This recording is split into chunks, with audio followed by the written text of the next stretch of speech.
곱슬머리를 우리가 케어하는 데 있어서 중요한 게 이 세 가지가 있습니다. 여기 화면 위에 보시면 미네랄, 아미노산, 수분이 있는데요. 제가 딱 한 달 전에 있는 기사를 캡처해 봤어요. 이 기사 내용이 뭐냐면 미네랄을 높인 화장품을 특허를 받았다고 하는 기사입니다. 근데 어느 회사냐면 LNP 코스메틱이라는 중견기업 회사인데요. 이 연구센터에서 미네랄 용해도를 높여서, 용해도라는 건 뭐 아시겠지만 물이나 어떠한 물질에 잘 녹게 만드는 거죠. 왜냐하면 잘 안 들어가니까. 그래서 용해도를 높여서 피부에 바를 수 있도록, 이 피부에 어디에 바르냐면 모공 속에 침투시키는 특허를 받은 거예요. 그만큼 미네랄이 피부나 모발에 들어가기가 쉽지 않다라는 거죠. 그래서 어떤 효과를 주려고 했냐면 이 보습 효과, 이거를 강화한 신제품을 확장할 수 있는 기대감을 갖고요. 그 다음에 천연 헤어 케어 제품도 개발 중이다, 이렇게 기사가 났습니다. 더 자세한 내용 보면 수분을 더 깊숙이 전달한다는 의미로, 깊숙이 전달하는 게 어려운 기술인가 봐요. 각질층에 존재하는 천연 보습 인자 성분 중에 가장 많은 비중을 차지하는 아미노산 약 40%, 그 다음에 미네랄 18.5%를 이용한 화장품 성분이다, 이런 기사를 봤습니다. 그만큼 이 미네랄과 아미노산 수분의 관계는 피부에도 중요하지만 모발에도 아주 중요하다는 것을 모리사를 사용하고 계신 분들이라면 거의 다 아실 것 같아요. 자, 그러면 이제 우리가 파마와 염색을 할 때 이 곱슬머리를 어떻게 케어하는지 간단하게 알아보도록 하겠습니다. 내용 보시면 다 아실 것 같아요. 이 곱슬머리를 파마로 연화한다라는 개념을 이제 설명할 건데, 곱슬머리 분들의 이 모발 단면을 이렇게 딱 잘라서 확대해서 보면은요, 이렇게 아미노산이 이제 여러 종류가 있죠. 그 중에 이제 소수성 아미노산하고 친수성 아미노산이 있는데, 이 소수성은 물하고 안 친한 거예요. 그리고 친수성은 물하고 친한 거죠. 근데 이 곱슬을 가지신 분들의 모발 단면은 이렇게 소수성 아미노산과 친수성 아미노산이 이렇게 나누어져 있대요. 이 나누어져 있는 것을 섞이게 만드는 게 아주 중요한 핵심인 거죠. 이게 섞이지 않기 때문에 물을 타면 얘네들 친수성만 물을 잔뜩 먹으니까 곱슬기가 더 심해지는 거죠. 그리고 다시 건조시키면 다시 또 이렇게 쪼그라들면서 다시 또 찌그러진 형태가 또 나오기도 하죠. 그래서 파마약을 바르든 모리사라를 바르든 중요한 것은 이 친수성 아미노산과, 파란색의 친수성 아미노산과 빨간색의 소수성 아미노산이 섞여야 돼요. 섞이면 우둘두둘하게 센 이 표면을 이때서부터 이제 바꾸기 시작합니다. 왜냐하면 이 아미노산이 섞이기 시작한과 동시에 모리사라는 수분과 아미노산, 미네랄을 킬레이트 결합, 각 집게발에서 여러 분자들이 뭉치게 만들어요. 그래서 모발 안에서부터 팽창이 시키기 시작합니다. 요게 이제 찌그러진 모발을 둥글게 만드는 핵심 이유예요.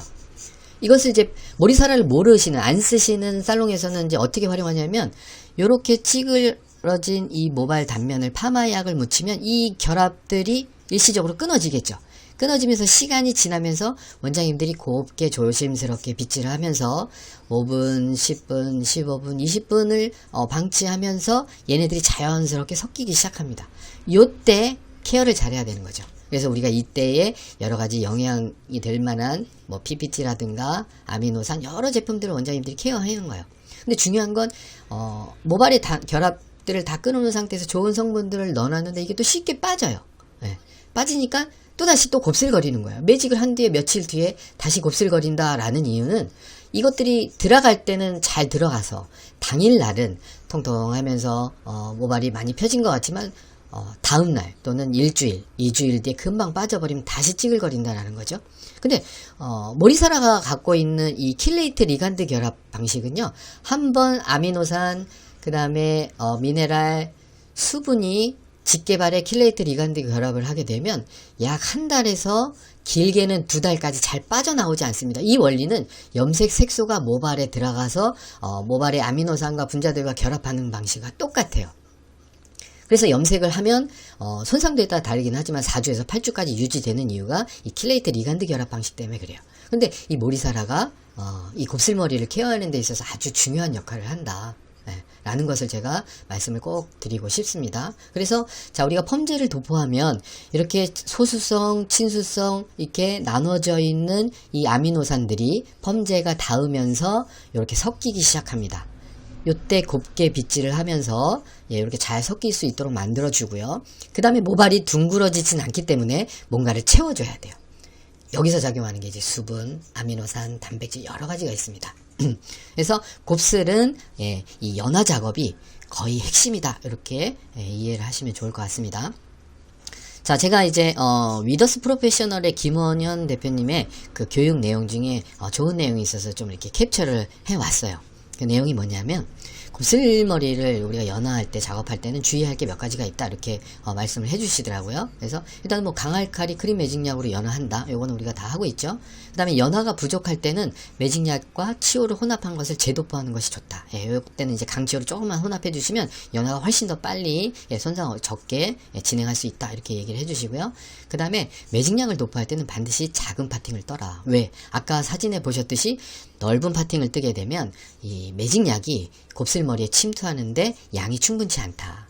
양이 충분치 않으니까 잘 펴지지 않는다. 잘 펴지지 않으니까 우리는 자꾸 고열, 182, 190 막 이런 고열로 꽉 눌러서 피는 행위를 하는데, 그것이 다 곱슬머리를 늘어지게 만들고 손상시킨다, 이런 얘기를 해주시더라고요. 그래서 되도록이면 작은 파팅으로 해서 충분한 양을 도포해 주시는 게 좋다, 이런 얘기와, 건강한 뿌리, 모근 부위는 수분을 꼭 유지하면서 예, 프레스 작업을 해라. 예. 이 뿌리 부분은 연단백질로 되어 있기 때문에 수분이 좀 있어야지 이 케어를 받지, 너무 고열을 해버리면 금방 꺾이거나 타거나 끊어지거나 하는 거 원장님들 다 아시죠? 그래서 이런 부분들을 좀 주의하시는 거. 그 다음에 이제 주의할 때 150도 이상의 고열은 되도록 쓰지 마라. 예. 여기에서 말씀하시는 내용 중에 150도도 연화만 잘 되면 충분히 그냥 달래듯이 슬슬 두세 번만 문질러도 말끔하게 펴진다, 이렇게 얘기했어요. 아까 전 사진에 우리가 봤을 때도 아시죠? 친수성, 소수성 아미노산이 잘 배열되고 거기에 필요한 영양분, 수분이 잘 들어가면 모발은 충분히 팽창하면서 쉽게 펴질 수 있는 조건이 된다라고 예, 전 화면에서 우리가 봤습니다. 그래서 굳이 고열로 피지 않아도 된다, 연화만 잘하면. 그 다음에 아이롱을 세게 잡고 피는 거, 이거 머리를 다 높게 만들고 늘어나게 만드는 요인이고요.